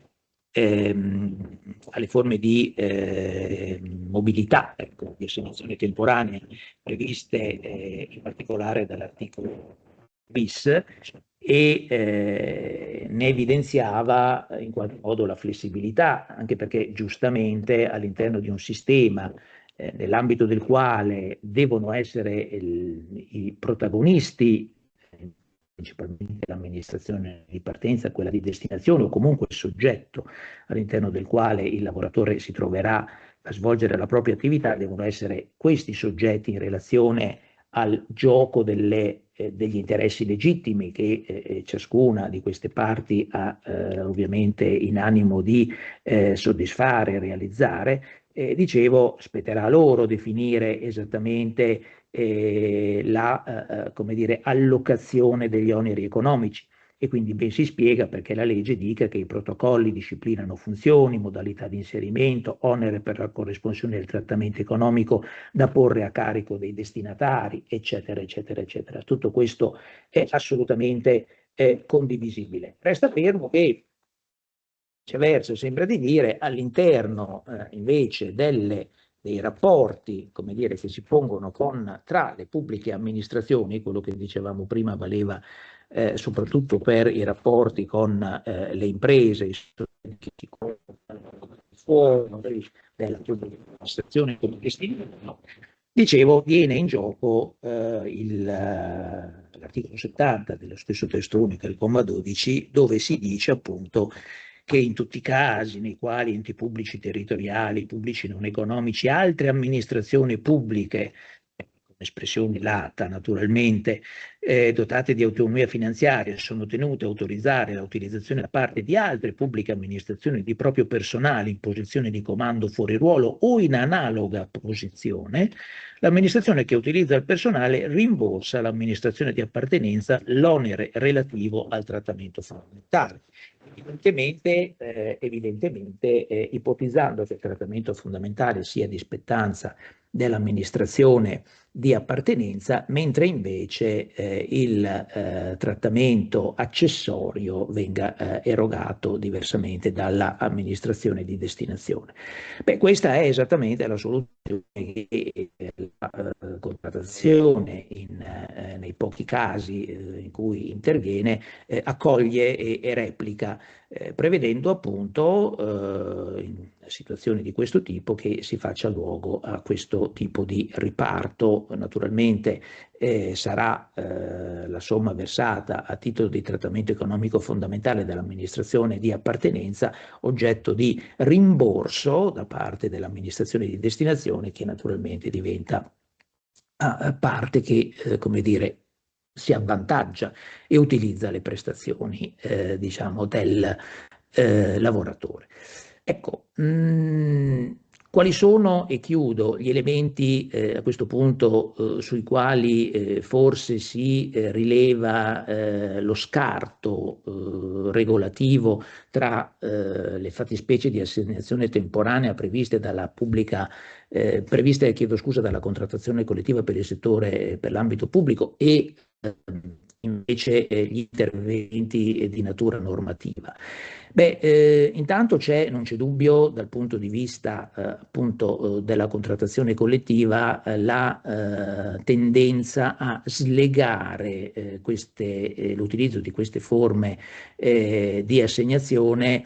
dalla presenza invece di singoli progetti di interesse specifico dell'amministrazione e anche all'esistenza di protocolli che disciplinino funzioni, modalità di inserimento, oneri di corresponsione del trattamento economico, come invece la legge prevede. Mi riferisco ancora una volta all'articolo 23 bis già ampiamente citato. C'è un elemento differenziale ulteriore rispetto alla brevità e alla possibilità di rinnovare questo termine, e poi c'è un elemento che, come dire,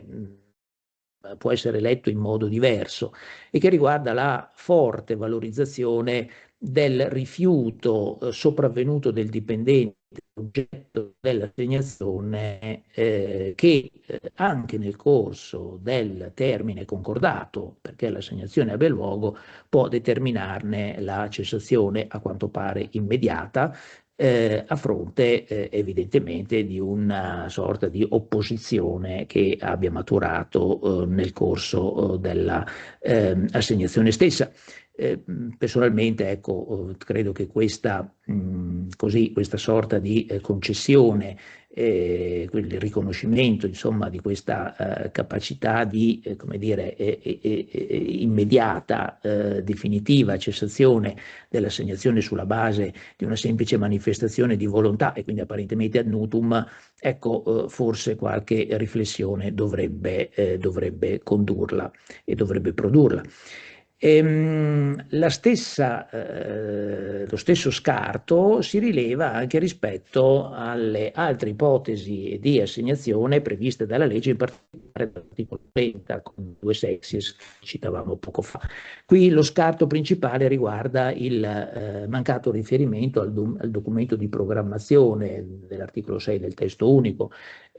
mancato riferimento che come dire, si rileva all'interno della disciplina collettiva, ma che invece rappresenta un elemento come dire, che sta alla base delle ragioni fondative di fatto dell'atto di assegnazione e che valorizza appunto quell'elemento della ragione fondativa, ecco, delle motivazioni reciproche che stanno alla base dell'adozione di questo tipo di misura da parte delle distinte, delle diverse amministrazioni. Era il tema che come dire, citava poco fa il professor Mainardi, cioè tema che ha una particolare rilevanza, ovviamente, che colora ecco, la possibilità di utilizzo e di valido utilizzo di questo strumento. Bene. Io ho terminato, ringrazio ovviamente tutti i partecipanti e passo la parola ad Alessandro Riccobono salutando tutti. Grazie. Bene, buon pomeriggio a tutte e a tutti anche da parte mia e naturalmente non posso che aprire anche io il mio intervento ringraziando, come di consueto, ormai essendo diciamo, in qualche modo di casa, sia il professor Boscati sia la professoressa Zilli per avermi coinvolto fin da principio in questa iniziativa sempre più diciamo, affermata e di successo dei seminari CLIP, ma ovviamente voglio ringraziare anche i padroni di casa di oggi, cioè il professor Mainardi e il professor Casale, che mi hanno diciamo, consentito di intervenire su uno dei temi diciamo, che fa parte delle mie attività di ricerca da più tempo. Diciamo, vorrei partire con qualche considerazione di carattere generale anche per insomma, ricollegarmi un po' agli interventi che mi hanno preceduto, che ho trovato ovviamente molto interessanti e densi di di stimoli e suggestioni. Allora, il punto di partenza è che ovviamente il tema dei comandi, diciamo, e delle forme di assegnazione temporanea mi pare che si inserisca in modo assolutamente calzante nella riflessione sulla flessibilità organizzativa che costituisce il filo conduttore di questa edizione di Clip.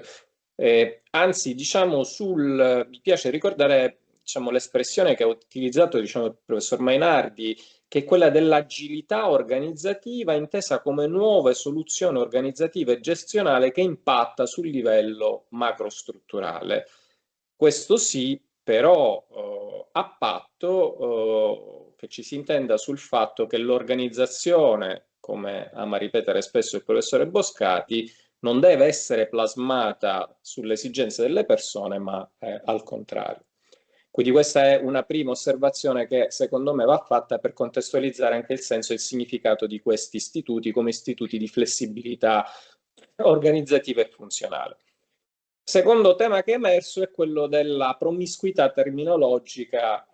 che caratterizza queste forme di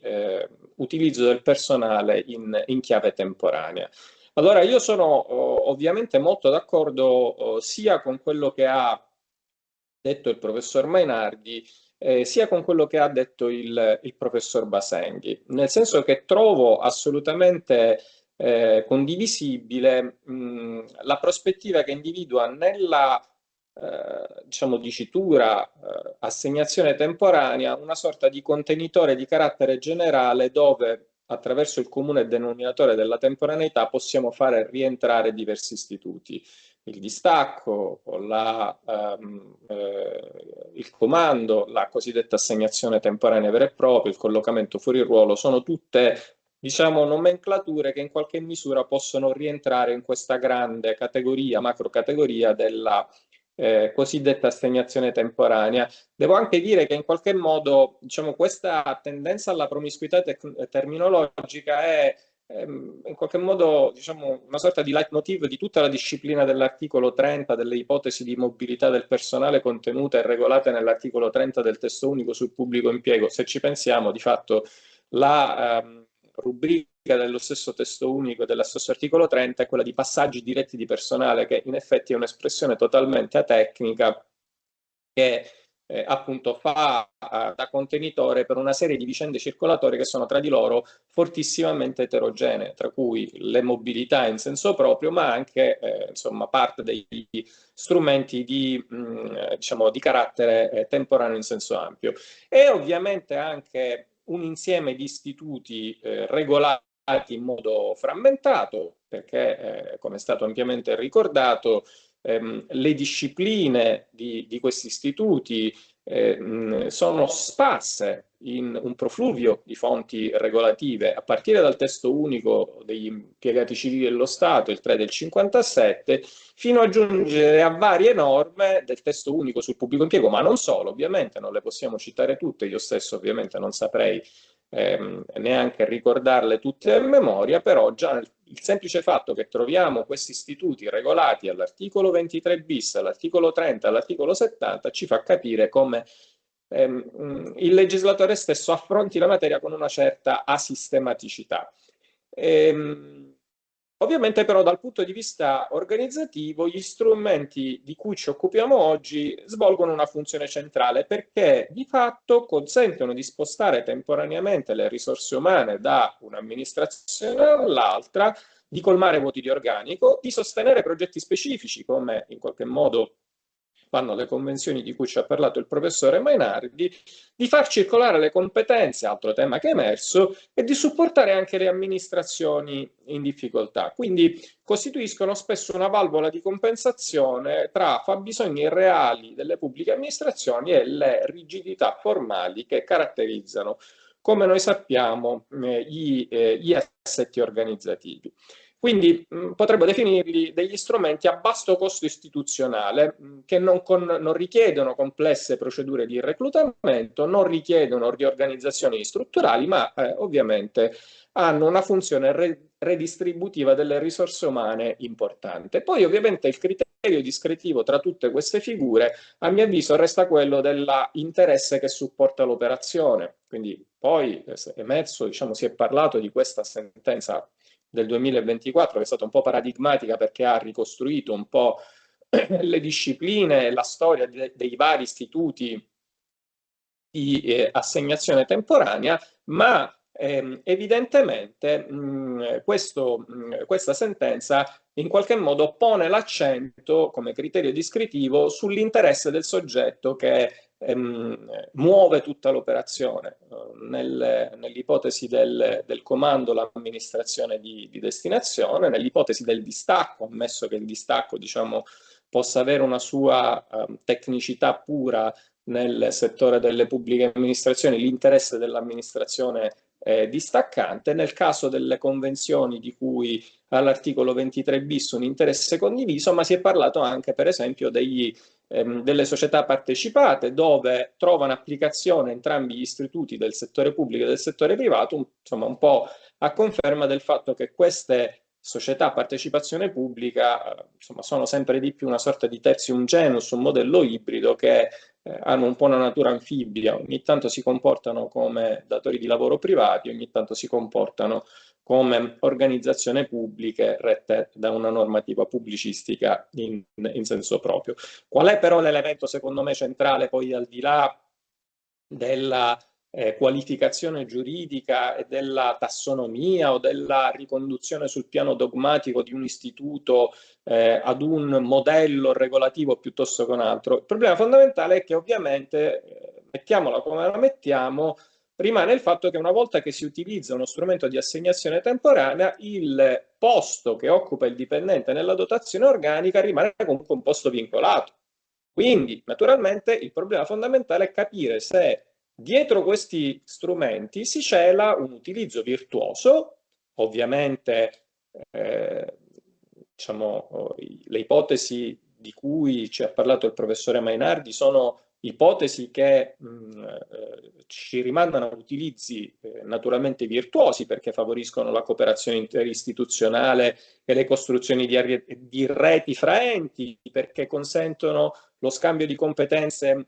specialistiche, perché favoriscono l'integrazione organizzativa tra le strutture pubbliche, però è evidentemente che insomma c'è anche l'altro lato della medaglia, che è quello che ovviamente diciamo, a me incuriosisce di più da un punto di vista insomma, provocatorio, perché naturalmente questi strumenti sono anche stati spesso utilizzati come strumenti che costituiscono delle soluzioni diciamo estemporanee per far fronte a carenze di fabbisogni di carattere strutturali, perché sono strumenti che spesso si sono prestati a opacità delle scelte. Domanda è chi va in comando e perché talvolta hanno favorito lo svuotamento di uffici deboli in favore di uffici forti e perché evidentemente a volte creano delle forme di precarizzazioni di fatto dentro rapporti di lavoro che sono apparentemente stabili. Quindi ovviamente il problema è quello di capire che l'utilizzo massiccio dei comandi, ripeto, che spesso non si dicono, non si rivelano, ma sono molto diffusi, è il segnale di una crisi della programmazione di personale da parte delle pubbliche amministrazioni e della loro capacità di governo delle dotazioni organiche. Spesso questo può sfociare in una sorta di mercato informale delle competenze basato su relazioni, urgenze ed equilibri politici e amministrativi. Faccio semplicemente un esempio che è quello della nostra regione siciliana, dove ultimamente insomma, si è molto discusso in qualche maniera nelle sedi politiche a proposito di alcuni comandi che sono stati riservati a certe diciamo, figure in qualche modo esposte anche politicamente, sono state definite imboscate in alcuni uffici e quindi questo naturalmente non è di fatto l'utilizzo che il legislatore ha immaginato di conferire a questi strumenti. Ora, la relazione del professore Basenghi naturalmente ha messo in evidenza alcune delle regole che diciamo, presiedono e governano questi tipi di strumenti con riguardo al trattamento economico, alla distribuzione delle competenze, dei poteri, eccetera, mettendo in luce come questi strumenti si collochino a metà strada tra la stabilità del rapporto e la mobilità del personale. Sono strumenti che ovviamente non danno luogo a trasferimenti definitivi, non creano una innovazione del rapporto di lavoro e quindi mantengono questa figura ibrida. Questa premessa diciamo, mi serve anche per contestualizzare il tema di cui mi devo occupare diciamo, più compiutamente nella mia relazione, che è quello di tracciare un quadro spero sintetico delle ultime novità che sono state apportate alla materia dei comandi e dei distacchi e delle assegnazioni temporanee da parte della decretazione di urgenza del PNRR, che diciamo, è intervenuta almeno in un paio di occasioni e in tempi piuttosto ravvicinati, perché diciamo, se ne sono occupati sia il decreto PNRR2, cioè il 36 del 2022, sia l'ultimo decreto PA, quindi il decreto 25-2025, entrambi poi convertiti, e appunto si sono occupati di mobilità temporanea, quindi dei comandi, degli istituti di cui ci occupiamo oggi, con una logica che è fortemente restrittiva. Logica restrittiva che ovviamente mi dà l'idea, mi lascia pensare che ovviamente il legislatore sia in qualche modo stato consapevole del fatto che questi strumenti temporanei sono stati spesso piegati ad esigenze di carattere strutturale, ad esigenze di carattere permanente, che i limiti temporali a cui sono sottoposti questi strumenti e che ci ha ricordato il professore Basenghi spesso vengono sforati senza spesso delle motivazioni realmente diciamo, capaci di giustificare il prolungamento sine die di molti dei comandi che vengono disposti, soprattutto questo avviene nell'ambito del comparto della sanità. E quindi le misure che vengono introdotte da parte di questa decretazione di urgenza sono misure di taglio restrittivo perché hanno un obiettivo molto semplice che mi pare essere quello di voler ricondurre alla loro strutturalità degli strumenti che hanno favorito in qualche modo una collocazione delle persone all'interno di uffici dove queste persone lavorano in via formalmente temporanea, ma dove di fatto costituiscono parte integrante dell'organico di riferimento. Quindi l'obiettivo è in qualche modo contingentare e favorire la stabilizzazione di comandi preesistenti che sono prolungati da molto tempo. Aggiungo anche che cercare un filo conduttore chiaro nella decretazione d'urgenza di questi ultimi anni in materia di reclutamento, mobilità, programmazione del personale non è semplice perché come è naturale che sia per un tipo di diciamo, provvedimento di urgenza, spesso si ha l'impressione che il governo legislatore nel momento in cui appresta delle soluzioni lo faccia ovviamente per tamponare alcune urgenze e non sempre con una visione di sistema, ma con una visione che ovviamente è di tipo congiunturale. A questo si aggiunge anche un altro dato, cioè che probabilmente il vero filo conduttore di tutta questa decretazione in materia di reclutamento e nuovi strumenti di programmazione o mobilità del personale, il vero filo conduttore, dicevo, è quello del cercare di mettere in una sorta di competizione, una sorta di concorrenza tutti gli strumenti di reclutamento disponibili per la pubblica amministrazione. Oggi il principio generale torna ad essere quello della centralità del concorso pubblico, che è stato affermato in maniera esplicita da parte del decreto PA del 2025, con una sorta di dichiarazione simbolica, quasi propagandistica, probabilmente anche per voler ricordare appunto la centralità del reclutamento dall'esterno, che invece era stato dimenticato negli scorsi anni, e per ridare un po' appunto vitalità i concorsi di cui si erano anche tracciate delle parodie da parte di nostri colleghi molto autorevoli. Dall'altro lato però a questa centralità del concorso pubblico corrispondono una serie di misure che riguardano lo scorrimento delle graduatorie, la stessa mobilità, gli strumenti appunto di assegnazione temporanea del personale, che convivono tutti tra di loro secondo una logica che non è perfettamente ordinata e graduata. Mi ero dimenticato, diciamo, il pezzo forte, cioè le stabilizzazioni. Tutta la decretazione di urgenza ha ovviamente il grande problema della stabilizzazione del personale avventizio che è stato reclutato nell'ambito dei progetti e che ora ovviamente in qualche modo richiede una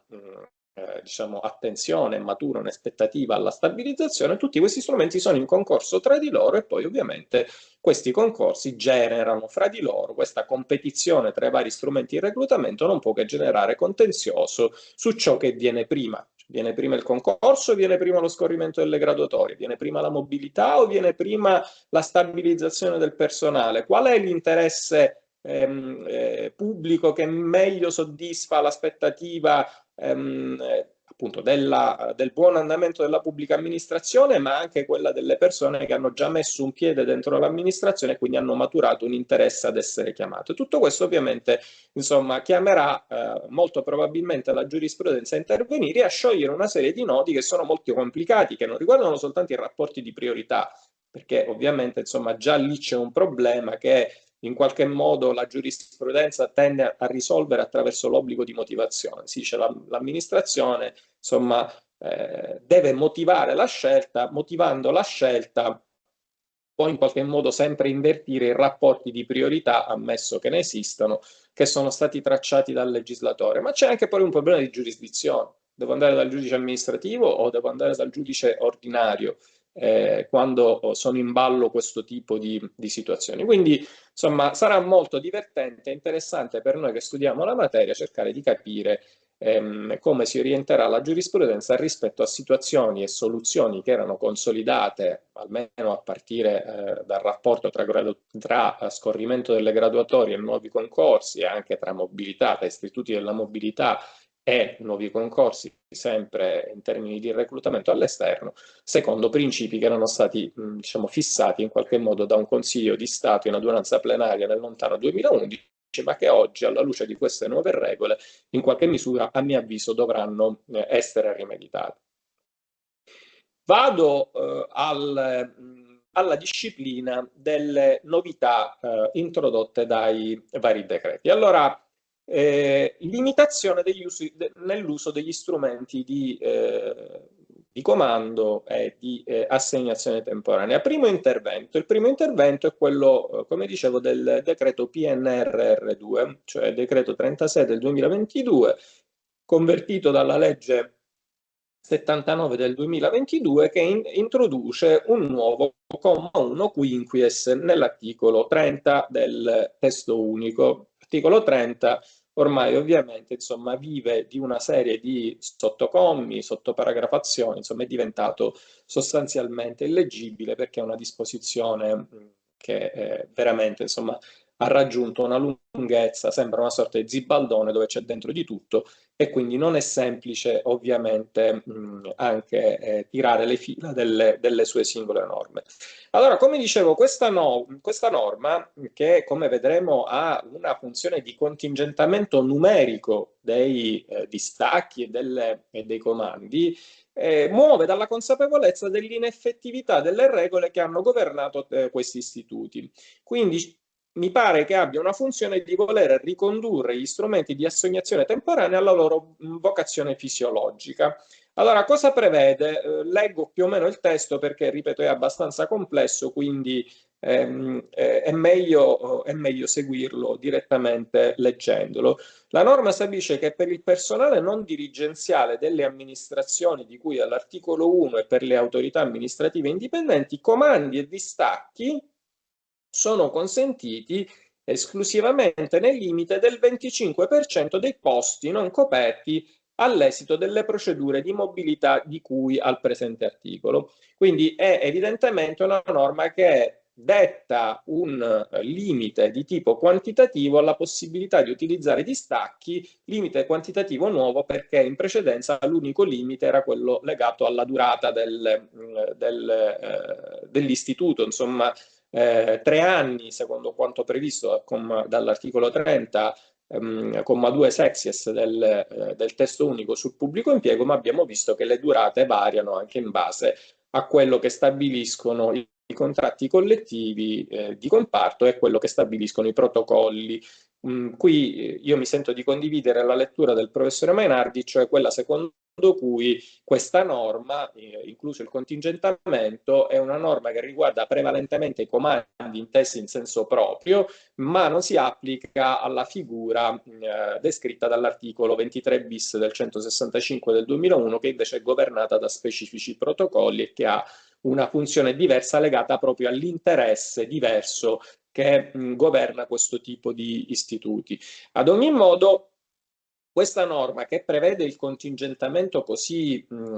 severo nell'utilizzo dei comandi e distacchi è una norma che poi ovviamente in sede di conversione ha visto come sempre un po' di marcia indietro da parte del governo, che ha inserito tutta una serie di eccezioni che prevedono la non applicazione di questo contingente ad una serie di ipotesi. Per esempio, questa norma non si applica ai comandi e distacchi obbligatori, cioè quelli regolati direttamente dalla legge, non si applica ovviamente agli uffici di diretta collaborazione, non si applica ai fini della partecipazione ad organi comunque denominati che prevedono la partecipazione di amministrazioni diversi, nonché ai comandi presso le sedi territoriali dei ministeri, dei comuni e delle unioni dei comuni che ne fanno parte. Quindi c'è ovviamente, diciamo, una grande eccezione, un grande numero di eccezioni legate a specificità di particolari casi. Non è stata invece accolta, e questo è un elemento significativo, la richiesta dell'ANCI, che aveva richiesto di estendere anche ai comuni, non quindi alle unioni dei comuni, ma ai comuni in generale, questo vincolo, soprattutto ai comuni di minori dimensioni, questo vincolo, di escludere, diciamo, l'applicazione di questo vincolo per i comuni più piccoli, perché ovviamente in questi enti le dotazioni organiche sono composte da poche unità di personale e quindi la percentuale del 25% indicata dal legislatore in termini di posti che non sono coperti all'esito delle procedure di mobilità rischia di essere quasi sempre inferiore all'unità ed azzererebbe di fatto la possibilità da parte di questi enti di ricorrere ai comandi. Questa norma invece si applica anche ai comuni. Il secondo elemento che diciamo gioca in una sorta di manovra a tenaglia con questo contingentamento sul piano numerico è sempre introdotto da parte del decreto PNRR2, una sorta di procedura di stabilizzazione del personale comandato. È una delle tante stabilizzazioni diciamo sui generis che sono state introdotte dal decreto PNRR2, ma è una norma che resta fuori dal testo unico del 2001 e prevede sostanzialmente che le amministrazioni in cui opera personale comandato fino al 31 dicembre del 2022, termine che è stato poi prorogato al 2023, possono in qualche modo stabilizzare nel limite del 50% delle loro facoltà assunzionali, ovviamente nell'ambito della dotazione organica, il personale comandato che si trovi provvisoriamente nei loro ruoli. Questa procedura prevedeva anche dei meccanismi di carattere selettivo che avrebbero dovuto in qualche modo governare l'ipotesi di maggiori domande rispetto ai posti disponibili, ma soprattutto quello che era interessante era il meccanismo sanzionatorio, cioè una sorta di meccanismo compulsivo che in qualche modo avrebbe dovuto stimolare le pubbliche amministrazioni ad attivare queste procedure di mobilità, o meglio di stabilizzazione, e il personale ad avvalersi facendo domanda di stabilizzazione nei ruoli delle pubbliche amministrazioni dove già prestava servizio. Infatti questa norma prevedeva che laddove il personale non avesse fatto domanda o laddove l'amministrazione non avesse attivato la procedura, poi i comandi in essere sarebbero cessati alla loro naturale scadenza o comunque entro il 31 dicembre del 2022 e non avrebbero potuto essere rinnovati. Quindi evidentemente, insomma, da una parte stringo il numero del personale che può essere comandato per il futuro, dall'altra parte cerco di riassorbire con questa procedura diciamo straordinaria di mobilità, chiamiamola così, di riassorbire il personale che già opera da tanto tempo nei ruoli dell'amministrazione in chiave di comando. Dopo questa normativa, il legislatore ritorna sui temi della mobilità nel 2025 con il decreto PA di cui ho parlato, che interviene in maniera più marginale su comandi e distacchi, mentre interviene in modo significativo sulle procedure di mobilità. In particolare interviene sulle procedure di mobilità preventiva rispetto a concorso. Tutti ricorderemo che la vecchia versione dell'articolo 30 del decreto legislativo 165 del 2001 prevedeva al comma 2 bis la cosiddetta procedura di mobilità preventiva a concorso, cioè le pubbliche amministrazioni prima di fare i concorsi avrebbero dovuto esperire le procedure di mobilità, anche quella volontaria ovviamente, oltre che quella obbligatoria, per favorire la ricollocazione del personale in una logica appunto di riallocazione delle risorse e di contenimento della spesa. Questa norma è stata congelata per tanto tempo perché ovviamente, insomma, a partire dalla legge concretezza del 2019 e poi ancora più fortemente con le fasi la grande campagna di reclutamento del PNRR, si è in qualche modo cercato di incentivare il reclutamento all'esterno congelando l'obbligo di attingere per mobilità in maniera preventiva per non ovviamente allungare i tempi dei concorsi. Si è creata anche una sorta di pasticcio normativo tra il decreto PA e il decreto mille proroghe che aveva modificato inizialmente l'articolo 30,2 bis, ma in sede di conversione poi il decreto PA modifica in via strutturale l'articolo 30,2 bis del 165 del 2001, cambiando completamente la struttura dell'obbligo di esperimento della mobilità preventiva. Cosa prevede? Prevede che dal 1° gennaio del 2026, anche qui con una serie di eccezioni che sono state introdotte in sede di conversione, le pubbliche amministrazioni dovranno destinare alle procedure di mobilità volontaria una percentuale di risorse non inferiori al 15% delle facoltà assunzionali impegnate in ciascun esercizio finanziario, qualora si intendono effettuare, secondo la programmazione dei fabbisogni, più di 10 assunzioni. Vengono esclusi da questa procedura, oltre insomma l'ARAN, oltre alle aziende del Servizio Sanitario Nazionale, gli enti locali con un numero di dipendenti non superiore a 50, anche qui su richiesta dall'ARAN, ma la cosa che qui ci interessa è che, come in passato, nell'ambito di queste procedure nuove di mobilità riservata, chiamiamole così, le pubbliche amministrazioni provvederanno in via prioritaria al solito all'immissione in ruolo del personale proveniente da altre amministrazioni che si trova in posizione di comando. Non è più, per esempio, previsto la priorità in favore dei fuori ruolo, che invece era prevista nel vecchio testo, e soprattutto è prevista che la priorità dei dipendenti in comando ai fini dell'assegnazione in via definitiva in organico sia legata ad un periodo di permanenza di almeno 12 mesi e alla valutazione positiva nel sistema di valutazione della performance, quindi dei requisiti anche qui più stringenti rispetto a quanto non avvenisse in passato. Quindi c'è una variazione dell'interesse a promuovere le procedure di mobilità che viene riconfermato, cambia la tecnica perché prima della novella l'amministrazione che avesse voluto programmare un certo numero di assunzioni avrebbe dovuto avviare un certo numero di procedure di mobilità per un numero di posti corrispondenti, ora invece fin dalla fase di programmazione dei fabbisogni deve stabilire qual è la percentuale da destinare a queste procedure di mobilità volontaria, non meno del 15%, ma possono essere naturalmente un numero maggiore e in questo caso, come dicevo, il personale in posizione di comando ha sempre una priorità nell'interesse chiaramente a riassorbire chi già lavora presso l'amministrazione di destinazione, che ha un posto vacante in organico e lo può utilizzare. Chiudo dicendo che anche in questo caso la legge, cioè il decreto PA, ha previsto una sorta di meccanismo sanzionatorio molto penalizzante per le amministrazioni che non si conformino a questo nuovo tipo di meccanismo, perché le amministrazioni che non destineranno il 15% delle risorse finanziarie alla mobilità saranno penalizzate di una analoga percentuale delle risorse assunzionali e dovranno adeguare la dotazione organica per l'anno successivo. Ma soprattutto si prevede al solito il meccanismo della tagliola sui comandi, cioè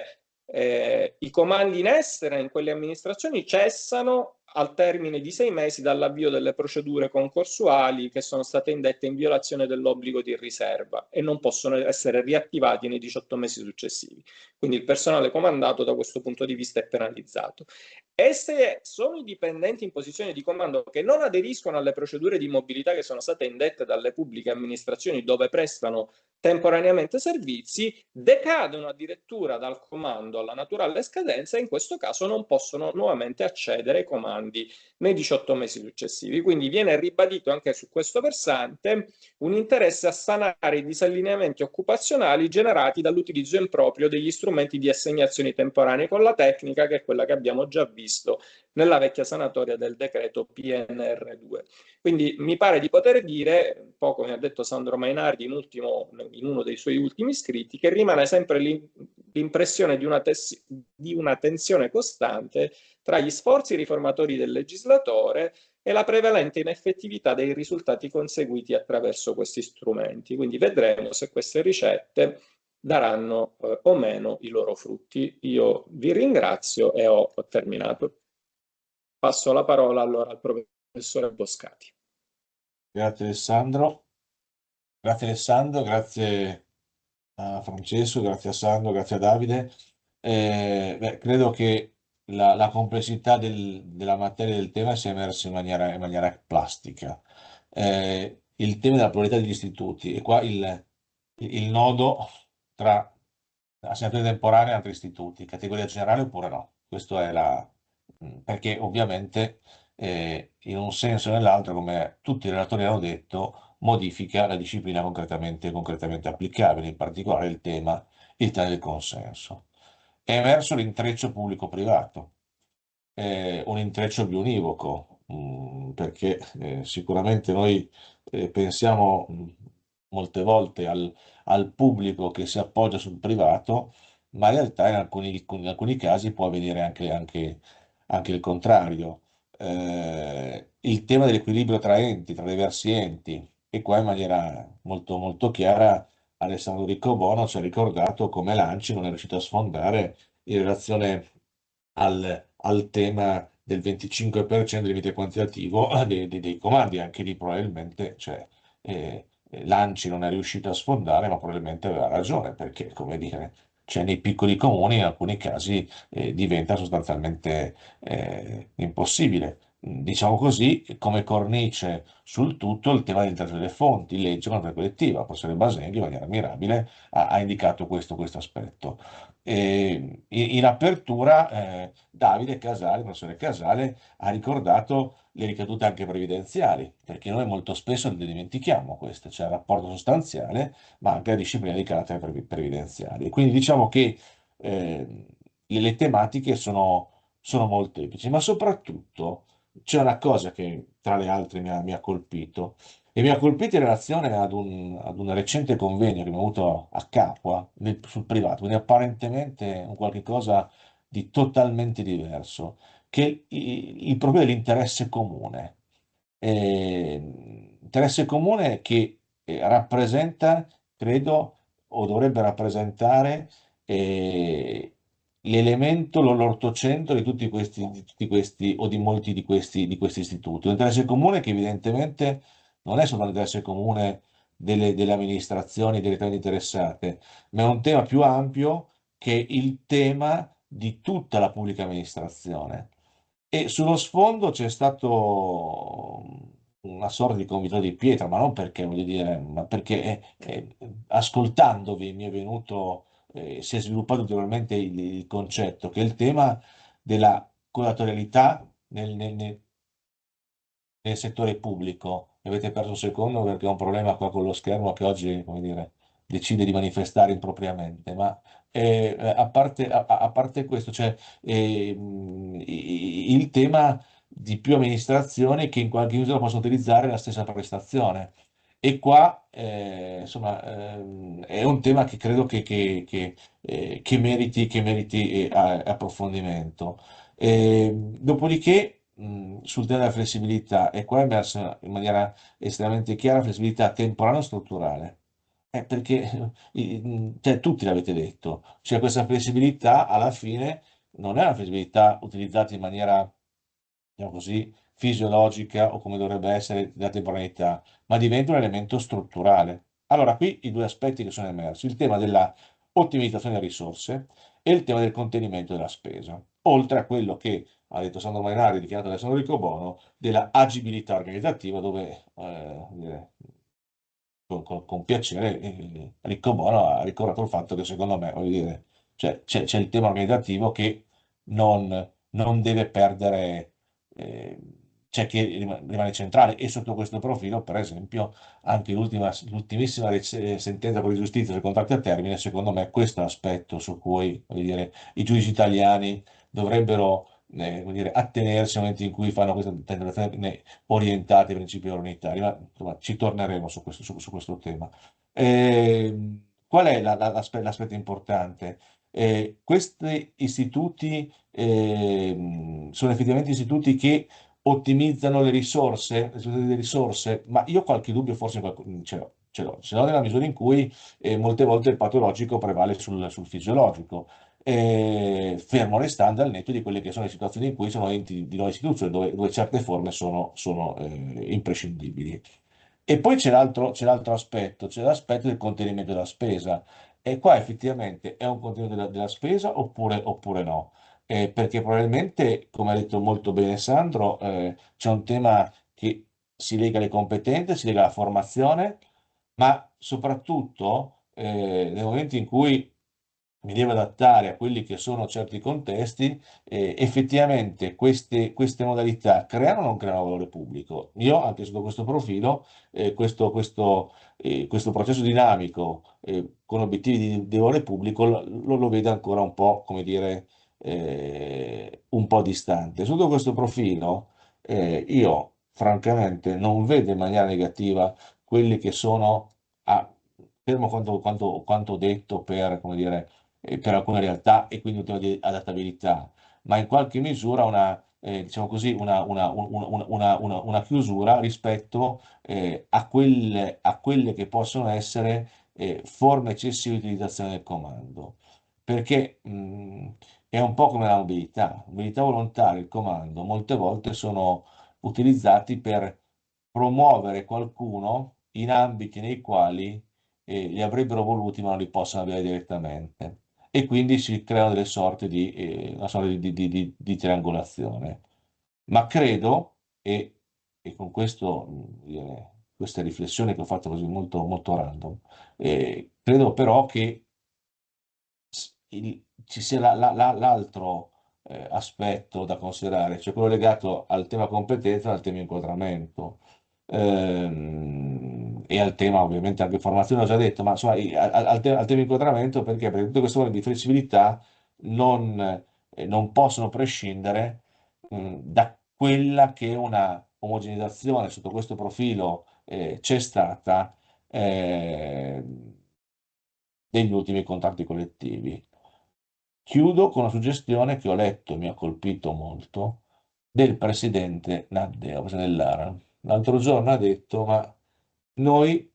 siamo alla ricerca dei talenti, ovviamente è stato criticato da molti, però secondo me insomma, è criticabile fino a un certo punto. Cioè laddove dice: ma noi siamo alla ricerca dei talenti, in realtà le amministrazioni devono fare i conti con non tanto il talento in termini assoluti, ma col fatto di una struttura organizzativa che permette a tutti di far emergere le proprie competenze sul piano soggettivo e sul piano oggettivo. Credo che questa possa e debba essere, come dire, la sfida che a partire da questi istituti possano, come dire, essere posti al centro di riflessioni, e sicuramente non osteggiando quelle che sono forme di collaborazione istituzionali, nella misura in cui siano genuine, perché altrimenti, voglio dire, si torna al patologico che mangia il fisiologico.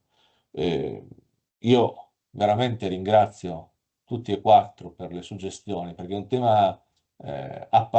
tutti gli anni viene riproposto in varie forme, perché è un tema trasversale, è un tema che da tutte le parti, voglio dire, entra, esce, scappa e va in qualche misura rimesso insieme nell'ambito di questo dinamismo. E arrivati ai 29, ringraziando nuovamente, lascio la parola al professor Zilli per ormai il master di questi eventi, che sono le famose conclusioni delle conclusioni.